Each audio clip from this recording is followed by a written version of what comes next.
So today I'm going to be reacting to a video from the channel called Top Tens. They put together a video called 10 Important Canadian Operations During the Second World War. Seems pretty up my alley to check something like this out because my name is Brad St. Croix. I'm a Canadian military historian with a specialty particularly in the World Wars. That's where I've done the majority of my work. And I have a PhD that revolved around a lot of work in the Second World War. So I have seen this video before. I've made some interesting choices. I don't fully agree with them. So we're just going to let it go, and I'll chime in every now and again just to kind of give my thoughts on what I'm thinking, and then I'll do a quick wrap up to kind of give my thoughts and how I would have gone about doing something like this. Canada is often ignored when considering the contributions of the Allies to victory in World War II, with most concentrating on the efforts of the United States, Great Britain, often get forgotten China. or purposely removed. The list of 10 major contributions is barely scratching the surface. Prior to the Second World War, Canada, as territory of the British Empire, relied on the Royal Navy to protect its ports and shipping. When the war began, the Royal Canadian Navy comprised just 7 warships. When the war ended, Canada boasted the third largest fleet in the world. Canadian troops fought in the war's several theatres with distinction, while its naval commanders coordinated the massive convoys which carried the tools of war from North America to Great Britain and Europe. Its factories produced weapons, clothing, and equipment. Its fields produced food. Its reserves of coal, oil, and iron helped fuel the Ally effort to destroy Hitler. And the production of aluminum, huge. At the same time, Canada provided refuge for the exiles of Europe and securely housed the prisoners of war. Quite a few of them. By its own troops, Netherlands especially.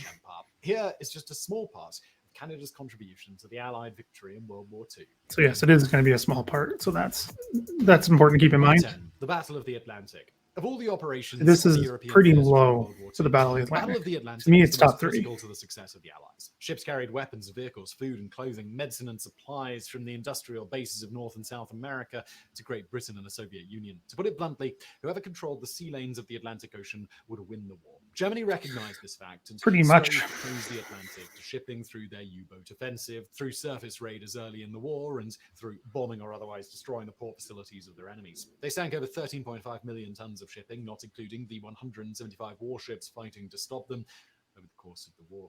To defeat the Germans, the Allies created the system of convoys to help ensure the products of the West reached the war zone. Besides responsibility for the critical port of Halifax, as well as the Gulf of St. Lawrence, large swaths of ocean traversed by convoys from New York, Boston, and other ports were protected primarily by Canadian forces. Canada fast multi-purpose ships of a type known as corvettes. Smaller corvettes are hugely important and very easy to make, but suck to serve on.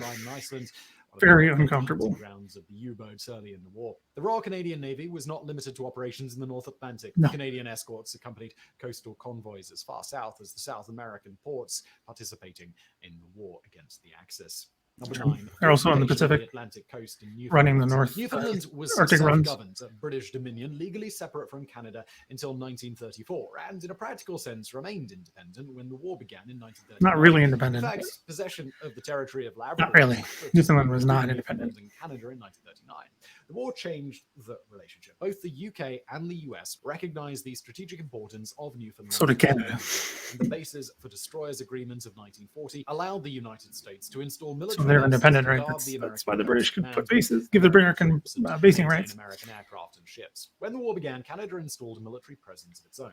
The Americans and the Canadians, with British permission, Newfoundland and Labrador became forward areas for the protection of the North American coast, and importantly, the sea lanes between it and the Iceland-Greenland gap. The latter area, which includes the Denmark Strait, was critical to shipping between North America and Europe. Yes. The Canadians built defences, which included air bases at Gander, Torbay, and Goose Bay, all of which provided defence against the U-boat threat. About 6,000 Canadian troops occupied Newfoundland during the war, joining about 10,000 American allies. Together, the Americans and Canadians ensured Newfoundland and Labrador remained in Allied hands, protecting the port of Halifax and the St. Lawrence estuary. Lots of Canadians did training in Newfoundland as well on garrison duty. Was a very real threat in particularly very early in the war. To stop it in the aftermath of the Dunkirk debacle and the United States not yet in the war. German bases in Newfoundland during the war. There was no real threat against Newfoundland. They established weather monitoring. One secret weather station in Labrador that everyone forgot about except for a few Germans. For decades. It was not a threat. 8, the Dieppe raid, joint strike against Nazi. Of course, this is going to be included.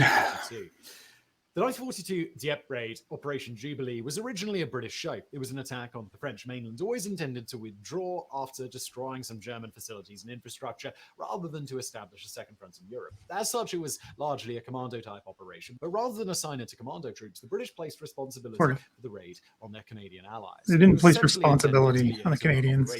Canada wanted to be involved. Armored troops, capture it doesn't of Dieppe, destroy it and support facilities, and withdraw back to the sea from whence they came. During rehearsals in Britain, no mention of the pinch elements that David O'Keefe has done great work with. Commanded it. And after reviewing the training operations and the flaws they revealed, British General Montgomery cancelled the plan, up to then called Operation Razer. But Churchill liked it since it indicated support of Stalin for a second front in Europe. Not really, but sure. The operation was a disaster. The British lacked air superiority, so they refused to risk capital ships. It's not why they wanted no capital ships. They didn't want to tip their hand. There was no capital ships moving through the channel on a given day. The Malay Peninsula.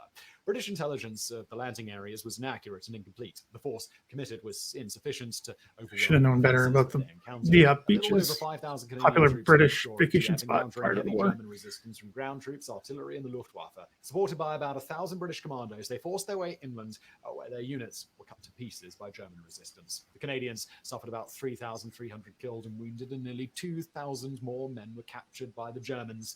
Casualty counts vary by source. Churchill called the raid a success, citing the lessons learned as key to the later victory at Normandy. In Canada, it was and still is considered a disastrous example of hubris. Very controversial as well. Clearly, the courage and capabilities of the Canadian troops were established beyond a doubt among both Allied and German leaders. Number 7, feeding and arming the Allies. It's pretty important. During World War II, Canada, like its neighbor to the south, and the South American allies even further away, faced the task of feeding the Allies. We call South Americans allies, at the same time, Canada needed not a lot of them declared war until very late, and to operate the machinery. Most didn't declare war until after Pearl Harbor. The Canadians, like the Americans, replaced men in industrial jobs with women, freeing more Canadians to wear the uniforms of their country.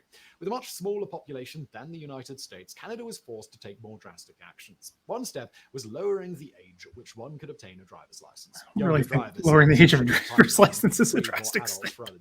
Canadian shipyards produced hulls for cargo as well as warships for its expanding navy. Aircraft were produced under license from American and British manufacturers. Canadian factories built tanks and trucks, jeeps, and only for a short period did they build tanks. And shoes. All that production was done in the United States, factories, fields, as agreed upon by the Allies. Just made more sense to do it all there. The meatpacking industry flourished. Canada, one of the world's leading wheat producers before the war, was forced to curtail that valuable crop and instead concentrate on growing coarser grains necessary to feed the cattle and hogs demanded by the warring Allies. Canada's farms rose to the challenge. By 1944, they produced more than twice the pre-war number of hogs for slaughter. Production of beef, eggs, dairy products, vegetables, and fruit all rose correspondingly during the war years. Farm implements and machinery came under rationing restrictions, and labor shortages on Canadian farms threatened production until not really. Germans and Japanese were put to work in the fields and the process. Labor production was not a concern because of lack. Sorry, production wasn't a concern because of lack of labor. Canada's agriculture there was more than enough people to get it done. Important contributions to victory in World War II. Increasing machinery helps. Canadians took part in the invasions of Sicily and Italy is pretty important for the Canadian war experience. The Anglo-American Allies began their ground war against Nazi Germany with the landings in North Africa in late 1942. American, Free French, and British troops joined the British all together, yes. in their campaign against the obviously the British and Commonwealth were North Africa first. By early 1943, they were ready to move against the continent of Europe. There was debate over how to accomplish that. Churchill wanted an invasion of the Caucasus. The Americans preferred either southern France or Italy. As it became evident that Italy would win northern France, Americans want to land in northern France first. Sicily, Canadian Prime Minister William Mackenzie King demanded Canadian troops be included. King didn't demand anything. Although the Sicilian you want Canadians in combat roles to begin with. Why would you demand an entire division be part of British forces fell under the command the 8th Army in Sicily? It was more complicated than that. The most experienced of the Allied commanders, and initially opposed the inclusion of Canadian troops before relenting and assigning them under his command as part of the 30th Corps, the 1st Canadian Infantry Division. Canadian operations in Sicily bigger than Monty. Frontline troops equal to their contemporaries in capabilities and fighting spirit. Following the German evacuation of Sicily, the Allies invaded Italy in September 1943. The same day, Italy surrendered. Canadian troops, Germans and Italians forced to continue fighting by their German allies in some of the toughest fighting. They weren't forced to fight. Canadians a lot of Italians fought with the Allies. And so there was devoted fascists in Italy the entire war who wanted to fight. This was despite heavy casualties and strong resistance by the Germans. Canadian troops were withdrawn from Italy in early 1945, needed elsewhere on the Western Front. Not exactly. They wanted to bring all Canadians together under one unified command like they had been in the First World War. Wounded, a casualty rate which exceeded 27%, serving as testament to the tough resistance that they encountered and their own tenacity as frontline troops in the Allied forces of Europe. Number 5. Canadian troops were murdered by German captors during the Normandy invasion in 1944. The Normandy invasion, known to history as D-Day, despite it being one of a score of D-Days initiated during the war, began on June 1944 when Anglo-Franco-Pole-American troops parachuted into France. They were followed by the Allied landings on the Normandy beaches on the morning of June 6, 1944. British, American, and Canadian commands attacked assigned beaches, supported by commandos from France, Poland, and other Allied nations. The Americans were assigned Utah and Omaha Beach as objectives, the British Golden Sword beaches. The Canadians, with British support, were assigned to Juno Beach, located between Golden Sword. During the hard fighting which occurred, some Canadian troops fell into the hands of their opponents, among them the 12th SS Division, a division murderers. The Hitler Youth Division. According to survivors' accounts, 150 surrendering Canadians were executed by their German captors. Eventually, 2 German officers were charged with war crimes over the atrocities. Of course, the objectives only 2 participating in not the enough. Landings of June Meyer went free. Operation Neptune was not merely to occupy the beaches, but to seize critical points by advancing inland. At the end of the day's major combat operations, the Canadians advancing from Juneau had reached further inland than any other Allied forces involved in the invasion. Nonetheless, it was but the beginning of the also, I don't think it matters. Engulfed the Allies on the Western Front for the rest of 1944 and into the doesn't matter how far advanced in they went. Before the Battle of Scheldt. During the summer of 1944, British troops under Montgomery seized the Belgian city of Antwerp, which promised a major boon for the Allies. Antwerp and its valuable port facilities were seized intact by units of the Belgian resistance in the summer. In September, they were reinforced by the British 11th Armoured Division. Antwerp was in Allied hands, its port ready to provide badly barely touched to the advancing Allied armies. Germans didn't really carry much sabotage. It was very quick. The Germans had mined the estuary, but they controlled the approaches. Heavily reinforced positions to defend it against Allied incursion. Until the estuary was cleared and Antwerp was of no use to the Allies, Montgomery was ordered to make clearing the Scheldt his top priority. He chose instead to concentrate on Operation Market Garden and preparations for an assault into Germany's Ruhr Valley. He assigned the opening of Boulogne, Calais, and other channel ports to the Canadians. First Canadian Army, which had been fortified with sections. They weren't alone. It wasn't just Canadians and First Canadian Army. Multinational Army, British units, British divisions, Polish, Czechoslovakian, American at some point. Very national, multinational army in the Allies. Terrain, suffering mounting casualties as they advanced, slowly grinding down the German resistance. On Friday, October the 13th, the 5th Infantry Brigade, known as the Black Watch, was virtually destroyed. No, it was not known as the Black Watch. Black Watch is a battalion in the brigade, not the name of a brigade. The Black Watch is a regiment in Canada which provided a battalion to the 5th Brigade. It's simple stuff, guys. Threatened to fire him if the Scheldt was not made a top priority. Montgomery responded to his boss's ire and committed more troops to clearing the estuary. Yes, he was basically forced to do more. The realignment of commitments, hard fighting in the region continued into early November. In the Battle of the Scheldt, the Canadians suffered over 6,300 casualties. A lot of casualties. Half of the total suffered. Caused reinforcement problems. The port of Antwerp, captured by the Belgians in early September, opened for use by Allied shipping on November the 28th. Montgomery's actions and decisions regarding Antwerp and Operation Market Garden have remained controversial ever since. Canadian contribution mildly, I think. The most difficult operations of the land war in Europe has long been overlooked. Number 3, Canada housed enemy interns and prisoners of war throughout World War II. Beginning in North Africa, throughout the remainder of the war, Italian and German troops surrendered to the British. German airmen fell from the skies during the Battle of Britain and in ensuing campaigns, likewise becoming prisoners of war. Great Britain had few facilities to house them for the long term, and in an island under severe restrictions, they had little to feed and clothe them. Although senior prisoners were often retained and housed in British facilities, Latimer House was a favoured location. By 1941, ships which delivered goods from the Americas to Great Britain often returned bearing prisoners of war. Yeah, lots shipped to North America, particularly after American entrance into the war. Sources differ, but between 24 and 40 individual prison camps were established across Canada. Yeah, the discrepancy is because of internment camps for Japanese Canadians and enemy aliens, that kind of thing. Some were mixed, some were not, so it's complicated. Camps were guarded by reserves of the veteran guards, for the most part veterans of the First World War. Eventually, about 33,000 prisoners of war were housed in Canada, over 400,000 remained in Great Britain. Despite the difficulties in feeding and housing them, the British elected to keep them to use as a labour source And during the the war. Battle of the Atlantic had more or less been over, so they could still get supplies through much easier. Served to house interns, civilian nationals who were in Dominion lands when the war was declared, such as embassy personnel, news correspondents, businessmen, and their families, and so forth. They came under the auspices of the International Red Cross, which ensured their well-being while in custody. Before America entered the war, German prisoners entertained the idea of escaping to America. In one did. Apocryphal, a group of Germans A Luftwaffe pilot got across the border, got sent back, got killed. Canadian grizzly as Probably should have stayed. Freedom. Though bears weren't uncommon in Germany, nothing like the monstrous grizzly lived there, and it undoubtedly gave them reason to reconsider. Yeah, he escaped near the American border. Royal Canadian Air Force, RCAF, getting out in the prairies or the mountains is not going to end well for you. Precision aerial bombing was perfected by the Allies. And bombing, yes, very important. The legendary Norden bomb sight, which allegedly enabled such daylight bombing by the Americans, it did not go well. Precision bombing was terrible. Instead, the Allies relied on area bombing, destroying cities and towns as well as the factories and infrastructure they supported. The devastating fire raids of Dresden, Cologne, and Hamburg stand as testament to this long-standing myth of the Second World War. The casualties suffered by the it's a myth. I think it's pretty well known. Precision bombing did not work.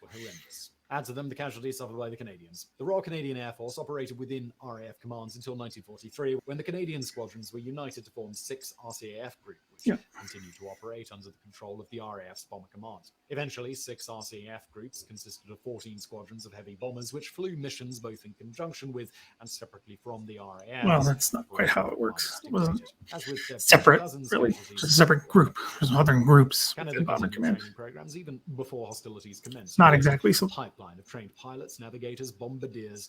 Yes, the British Commonwealth Air Training Plan. Extremely important. Doesn't start until very early in the war. The air war thus exceeded the number of its own who flew in British and American aircraft in a variety of roles, including heavy bombing, tactical bombing, reconnaissance, anti-submarine warfare, and close air support. Canada lost over 8,000 airmen who died during the war, part of the over 57,000 airmen who died serving the RAF Bomber Command, a fatality rate of over 46%. Very high for the whole service. Canada played a major this I don't agree with. The Manhattan Project is remembered. That is number one. I don't understand why it's number one. A super secret effort to develop and deliver an atomic bomb ahead of the Germans and thus ensure victory in World War II. I don't agree. Although it was highly classified, it was not solely an American effort. Yes, Canada was involved in important parts, but it's not Canada's greatest contribution to the war. Not even close. Reactor in 1940. In 1942, joint British-Canadian research. Chalk River, still in use today. Information exchanges between Canadian, British, and American scientists and researchers continued throughout the war, though many were limited due to security restrictions imposed by all sides. In 1943, the leaders of Great Britain, the United States, and Canada, Churchill, Franklin D. Roosevelt, and Mackenzie King, met in Quebec. Full cooperation between the three powers was agreed upon. The following year, General Leslie a few things they let King do during the conference. British leaders, including James Chadwick, agreed to construct a heavy water reactor using the Canadian design. Canadian, British, American cooperation and shared research was a major factor in the development of both nuclear power and nuclear weapons, especially the contribution of Canada, a fact too often ignored by the history books. At Quebec, Roosevelt and Churchill added nuclear research and weapons to the special relationship between the United States and Great Britain, with Canada. Special relationship, okay. Post-war, Great Britain developed an atomic and eventually a thermonuclear weapon of its own. Canada did not. We didn't need to. As of August 2022, 19 nuclear power plants in Canada generate about 15% a lot of them in this country. Needs. Canada has from the beginning been a leader in the development of nuclear technology, a fact particularly reactors throughout the world. Most of the citizens of its friendly neighbor to the south. Never used to make weapons, so that's fine. So it's an interesting video. Some events in there, obviously, I agree with. Don't agree with the ranking.